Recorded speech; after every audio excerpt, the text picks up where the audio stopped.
You know who is a more proven head coach, Logan, who is getting all the flack and perhaps even more that Darvin Ham is? Steve Kerr of the Golden State Warriors, who just lost another mind-blowing game to the Nuggets. They're up 18 with 6 minutes left. They fumble that lead away, and then Jokic hits a near half quarter to beat them at the buzzer. Are the Warriors actually cursed, Logan? They do have some demons to exercise. I don't know what they are. There does feel like a little bit of a black cloud following Golden State, right? Mm-hmm. Oh, yeah. I will say, I called that game last night, and I'm so mad at myself for not slapping a cool 20 down on the Joker to snap that lead back, man. I'm watching the games with my roommates, and I said, hey, guys, are y'all trying to throw a quick 10 on the Nuggets to win this game? They're down 12-14 at this point.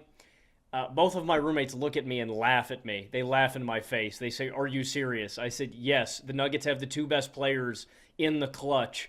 I will take Jokic and Murray to do some damage right now. I wasn't surprised at the comeback. I was surprised that that lead evaporated so quickly. Mm-hmm. And I think Steve Kerr's in a really tough spot. The Golden State Warriors, we've noted this crossroads that they have found themselves at, this impasse organizationally with two different cores. The young core that they want to grow with into the future, post-Steph, post-Klay, post-Dre, post-Wiggs. And they're balancing it out with the veterans, the guys that I just mentioned. It's really hard because the Warriors have so many talented basketball players, and there's only 8 to 10 rotational spots on a given night that you can give to guys. I mean, hear me out. Given rotation, nightly basis with a healthy Draymond, Steph, Klay, Wiggs, Dre, Looney, Paul, B-Pod, TJD, Moody, Kuminga, Saric. Like, it really is just tough to figure out how to give these guys all minutes because Kuminga's playing his ass off.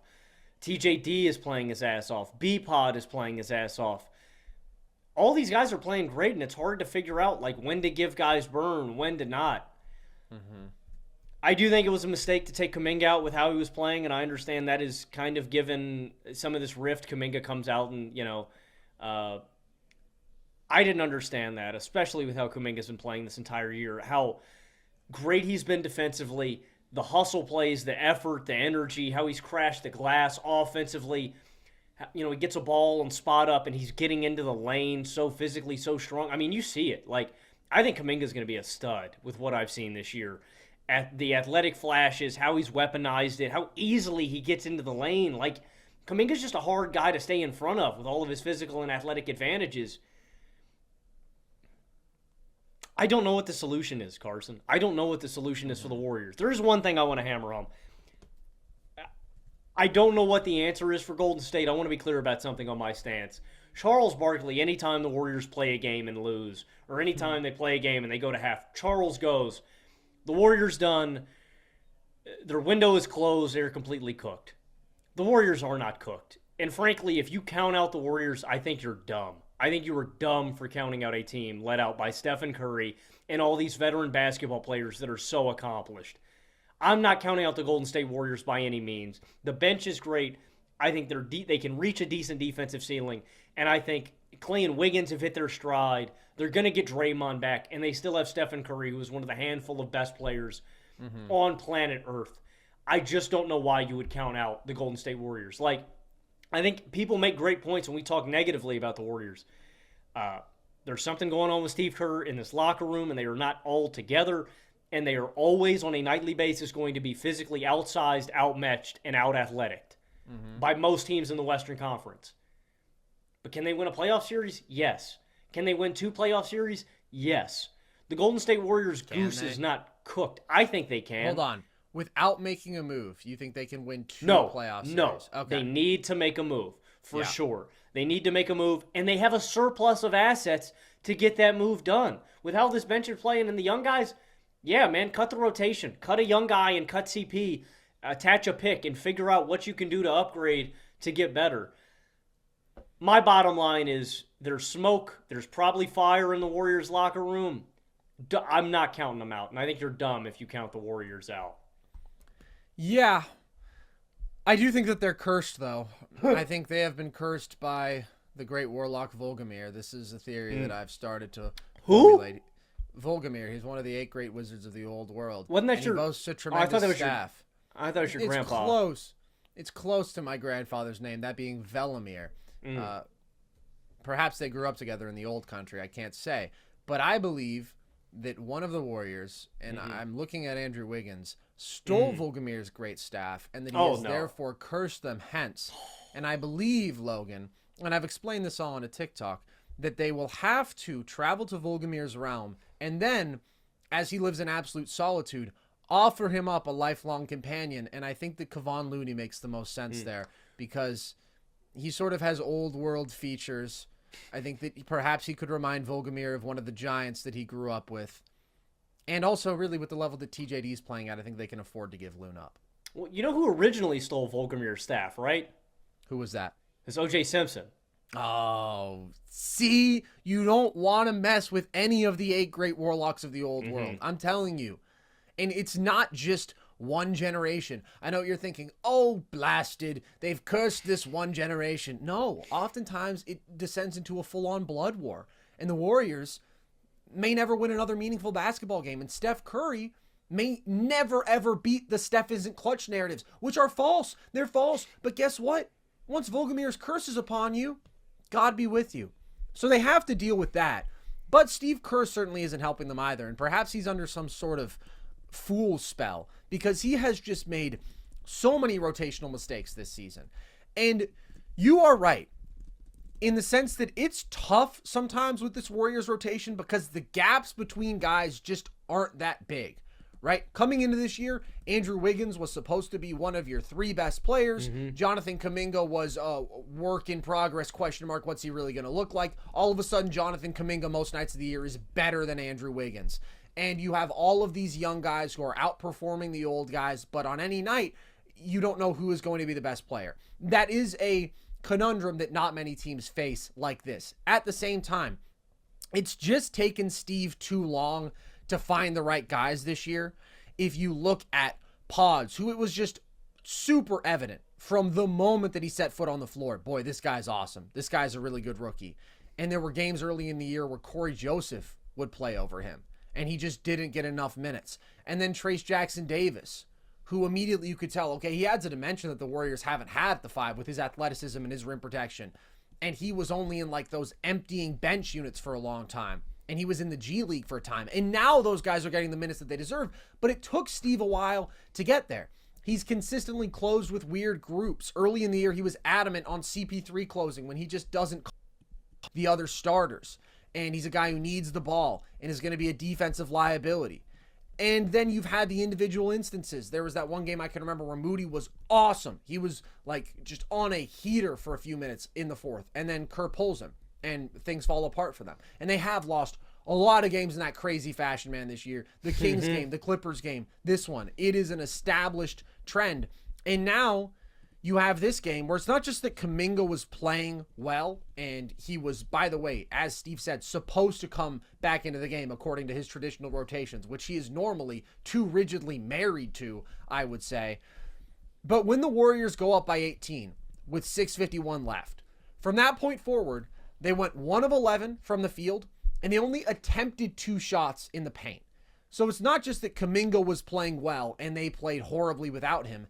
Who was the one guy, Logan, who specifically had been bulldozing his way to the rim at will, had 5 restricted area makes in this game, is the one next level athlete rim pressurer on your team who can challenge that Denver interior defense and put some pressure on them? It's Jonathan Kuminga. And you leave him off the floor, and you settle for a bunch of tough shots, and you brick them, and you allow this lead to slip away. So this has been really disappointing from Steve Kerr. I love Steve Kerr, but I think that he has bungled the rotations repeatedly this year. I think it has cost them several games. And I also think you've never looked at Steve necessarily as a brilliant X's and O's guy. Now, I do think he deserves credit for seeing the vision with Steph, not as a traditional pick and roll heavy point guard, but by installing this motion offense and weaponizing him to the utmost extent off ball. That, I think, was a great broad vision that Steve had and instituted. But I would say his greatest strength as a coach has always been his personality management and his mindset, his ability to communicate with these guys as a player's coach. And I think his attitude has taken a turn for the worse this year. And this game to me is a reflection of that. He seems very externally focused. Like, Jokic does that dumb little flail where he thinks that Pods hooks him or pushes off or something. And Kerr is like going at Jokic as they head to timeout verbally, being like, hey, don't do that, don't do that, don't do that. And it's just a weird thing for him to be so latched onto and seemingly obsessed with, because there's so much flailing and foul grifting and all sorts of stuff like that from stars today in the NBA. You never see an opposing coach just like going at the other team's star. Nobody likes it, but it is part of the game at this stage.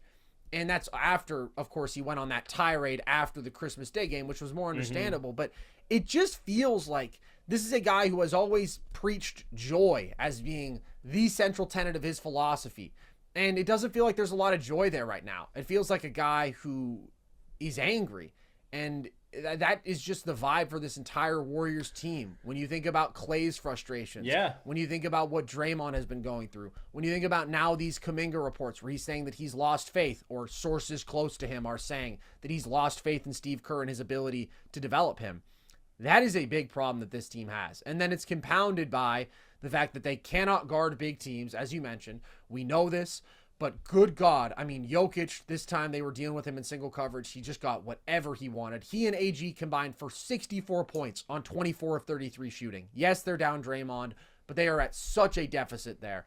And Steph struggled late in this one. And I definitely do not put the lion's share of the blame for their issues this year on him. He's still a top 5 guy to me, but he hasn't been quite the same as he was last year. He's taking 7% of his shots at the rim, just not getting there at all. And I think part of that is perhaps just a stylistic choice to conserve his energy. The guy's 35 years old, but it does limit his peak value when he is that hesitant getting to the rim at all. He has not been the same impactful playmaker that we're used to from him. He has gone from a 94th percentile pick and roll scorer in terms of efficiency to 64th. And so there's a lot of things that went wrong last night that are reflective of things that are fundamentally wrong with this team. And they are far away. So with that Kuminga report now coming out, who would you prioritize, Logan, if you were the Warriors? Is it Kuminga? Is it Steve Kerr? Which window is it? What's your take on that? That's a phenomenal question. I'm on the side of straddling the fence a little bit. What do you... Well, I want to be clear about this. It all depends on what value you would get back. I would value Kuminga. I think Kuminga's a stud. I would do everything in my power to hold on to Jonathan Kuminga, because I don't know what kind of value you would get back for a player like him. Like, I just think down the road he's going to be a beast. Defensively, he's so freaking athletic. And even if he doesn't reach that offensive peak that we envision for him, you know, being that kind of consistent bulldozer night to night, even if he doesn't, the jump shot doesn't come along, Kuminga is going to be a great role player with what he can do defensively, on the glass, hustling. I wouldn't want to give up Kuminga. I would probably shop Moody, I guess. If Moody has value, I don't know, man. Kuminga would not be the guy that I give up. And I would try to straddle the fence, Carson. You as a Dubs fan can probably say better. Well, I'm cool with straddling the fence this season and riding this thing out and seeing what the Warriors can do, making a move at the deadline. I would probably see if I could move CP, Moody, and a pick or something along those lines, and see if that moves the needle for any team. You're a Dubs fan, though. When I'll give you the same question. I mean, do you think they should pick a different timeline? Do you think they should stop straddling the fence? Where do you come down on all this? I'm not a huge fan of the straddle the fence approach, because that could alternately be referred to as the two timelines approach, which has been much maligned, because guess what that meant? It meant holding on to James Wiseman as a pick and then holding on to him as a quote-unquote asset as it became clearer and clearer that this guy was not what they needed and his value diminished, and then spending another 2 lottery picks the next draft on Moody and Kuminga, who I like as basketball players, but were they immediately going to be ready to come in and contribute in a title run? That's just a lot to ask of any young basketball players. And of course, the Warriors still got their title in 2022, and God bless them for that. That was incredible. I think we are at a point where it is going to be incredibly painful to give up Jonathan Kuminga in any trade because he is playing so well. And what I've said about him since he was a prospect is this guy is a rare athlete. He is one of only a handful of dudes in the league who blend size and quickness and strength and vertical ability at this level. He is like an every tool is in that 90th percentile sort of athlete, and that's pretty crazy. And he is starting to make the most of that. He is getting the rim at will. He's playing better all-around basketball. He's abusing mismatches out of the post. He's cutting well. There have been times this year even where his shot has looked good. I don't really buy into that as a consistent strength of his. But if you're going to hold on to Jonathan Kuminga, and that is going to be the reason that you don't trade for a Lowry Markkanen if you can make that package happen, then why do you even have Steph Curry? Like, seriously, why do you have Steph Curry? And I understand that it's additionally painful because I don't think that moving for Lowry Markkanen makes them a title frontrunner. I don't think it makes them better than the Denver Nuggets, that's for sure. I don't think it makes them better than the Milwaukee Bucks or the Boston Celtics. Not sure it makes them better than the Timberwolves or the Thunder. But it takes them from this thoroughly mediocre team that they are right now into at least a very good one that now has more size in the front court, that now has more really high-end offensive skill, that has another top 30 player who fits really well in their system. And I think you have to do that if you have Steph Curry and if you are still committed to at least trying to win with Steph Curry and maybe giving yourself a prayer of an outside shot. Like, I don't think that that team wins the title. But I think that is a team now that, okay, can be in the Western Conference Finals. And once you're there, maybe Nikola Jokic gets injured, God forbid. But you are at least giving yourself that little bit of a puncher's chance that I don't think that they have right now. I would still do that. But I understand if you don't want to at this point. My question then is just, why are you straddling the line? Are you giving up on this window? Because if you're giving up on this window, then you got to give up on it, which I don't think you can do. I don't think you can ever trade a Steph Curry. I don't think you can give up on this core until they tell you, hey, we're done. But straddling the line doesn't work. Yeah, you don't ever want to toe the line. It's like whatever that old adage is, it's indecision will lead you to, a life of unhappiness. If you sit there and it's, should I do this? Should I do that? Well, what turns out is you wasted the time making the decision and you wasted the resources. Carmelo Soprano once wisely said, a bad decision is usually better than indecision. That's not exactly what she said, but that's the sentiment of it. That is the gist. I wanted to ask you, as our esteemed basketball historian, Carson, is there any historical precedent for this in the league's history where a team has won a title, has these young assets, and this is just off the top of your brain, so I don't mean to put you on the spot here. Is there any team that you can remember in NBA history that has either suffered because they tried to toe the line or they have been successful in spite of towing the line? Are there any teams that come to the top of your brain that are in a similar boat to the Warriors? That's a really good question. The one team that I can think of that sort of tried to do this transition from one dynasty to the next was the Larry Bird Celtics. Of course, they drafted Len Bias, tragically died. But then they had after that, and this is insanely tragic because he also died, but Reggie Lewis, who popped up as this all-star talent who potentially was going to help in that transitional period. But I can't think of a time that it's ever worked when a team has just said, all right, well, we are absolutely contending for titles right now, but we're also developing this young core and we're just going to go immediately into contending again. That doesn't happen. And the reality is it's not good for a young player, especially a project like Kuminga, where upside is the selling point, to put him in a role from the jump on a team that is trying to contend. And if you make young guy mistakes, you're not going to play. And when you are out there on the floor, you're not figuring things out and seeing what you can be as a ball handler and having this opportunity. It's play your role, cut away from the ball, defend at a high level with high effort. You're put in this box. And that's another reason that the whole two timeline thing isn't conducive, because you're trying to make a Jonathan Kuminga two things at once, both this immediate contributor and this long-term high upside prospect, while you are deliberately inhibiting him from figuring the things out that could potentially unlock that ceiling. And so my follow-up question for you, you've already kind of made this clear, but your stance is the Warriors should go in on this title window until the wheels fall off. I think, yes. Even though it's tough to refer to it as a title window right now because the odds are long no matter what they do. Jonathan Kuminga, I think, is a really good basketball player.